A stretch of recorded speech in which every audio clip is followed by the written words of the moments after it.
Theatre Festival is Ottawa Valley's only professional summer theatre company.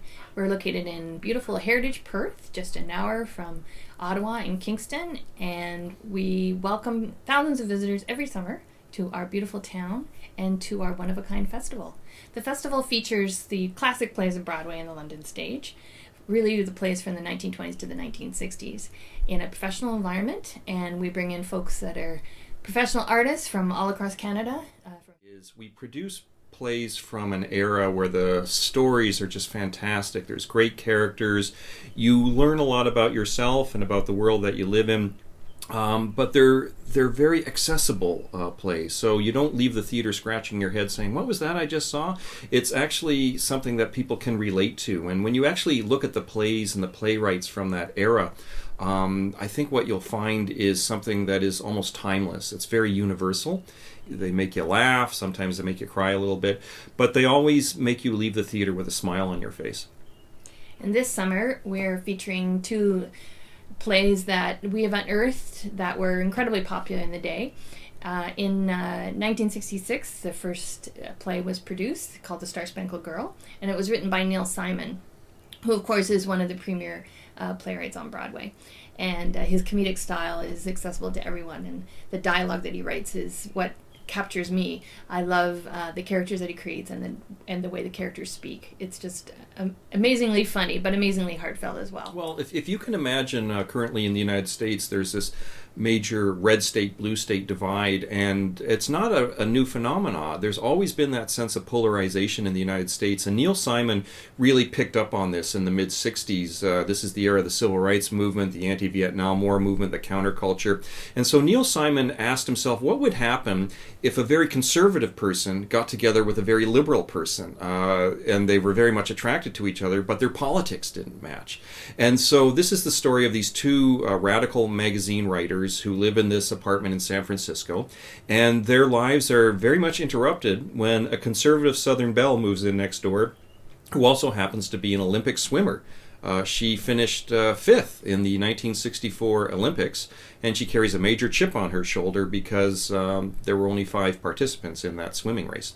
And how these characters work out their relationships is the story of the Star-Spangled Girl, and as Laurel said, there's a lot of sparkling dialogue, and it is something I think that people can relate to now. If you can imagine someone who's a diehard NDPer being very attracted to a diehard conservative in these polarizing times, that's the kind of comedy that Neil Simon writes so well.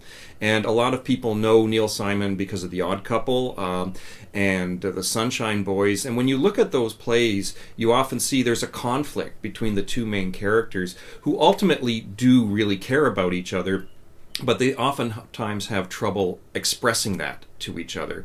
And so it's through that conflict that a lot of the humor arises. And we're really delighted that this summer we've got 3 amazing actors, 2 from Toronto and 1 from Ottawa. Kate Gordon is our Star-Spangled Girl, and she was with us last year in Two for the Seesaw. She's an amazing actor, and we're so fortunate to have her. And Trevor Peace is our very handsome and incredibly funny Andy, who's playing one of the lead characters, and he has to go out and flog the newspaper, and he's exhausted as a result. He also has to keep the landlady happy.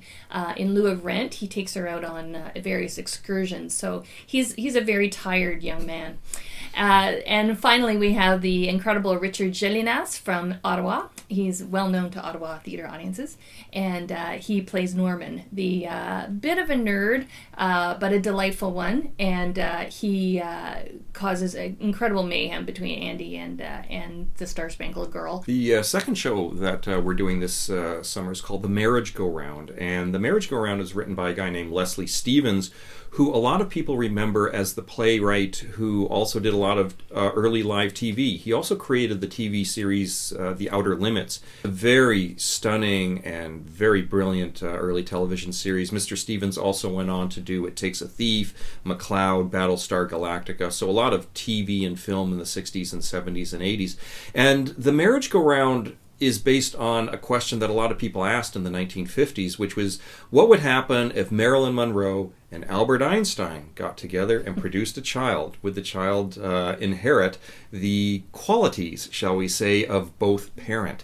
And in this instance, we have a happily married university couple Both of them are professors. One of them is the Dean of Women as well. And they have a colleague overseas in Sweden who has a daughter. And the last time they saw her, she was 10. Now she's 25, very tall, very blonde, very blue-eyed. And she comes overseas and throws herself at the man of the household and says, "I want you to father my baby."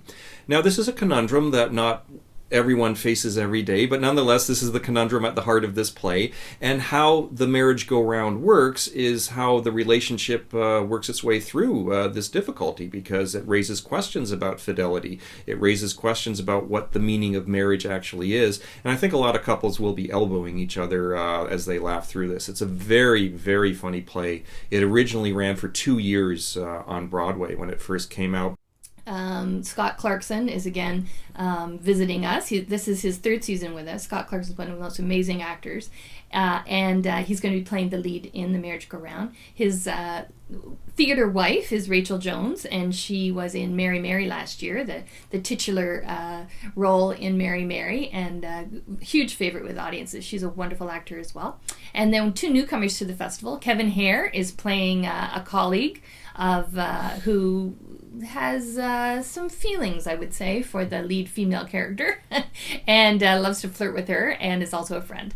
And Kevin Hare is playing that role. And then finally, the beautiful Swedish blonde bombshell is Elizabeth Lagerlof, and she's coming from Toronto as well. Live theater remains this very compelling and real thing that if you've never been, you don't really know what you've missed. And one of the great things in Perth is we've run into quite a few people who've never seen a live theater show before.